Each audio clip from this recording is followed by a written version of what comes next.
That out-of-state college students coming from places considered high risk they will have to quarantine for 2 weeks when they return for the fall semester, which is quickly approaching. Channel 2's Jeff Preval tells us about the plans already in place and what students and their parents need to know.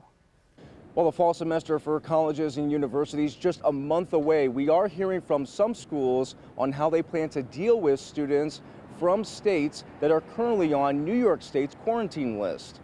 UB has identified 65 residential students who will need to quarantine when they return this fall. UB says that those students will stay at a local hotel for at least 2 weeks. Non-residential students from states that are hotspots will be asked to quarantine in their off-campus residence when they get here. At Buff State, 35 students have been identified and will need to isolate when they arrive in Buffalo. Before students come, they have to answer some pre-screening questions. So if when they arrive, those questions are deemed that they may have some exposure or risk, they would be further assessed through our health folks.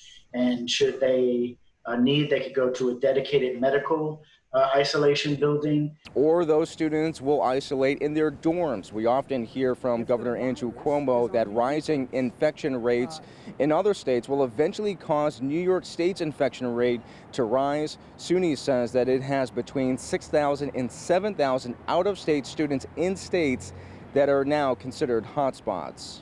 And SUNY says that it is a possibility that random testing of students is done in the fall semester.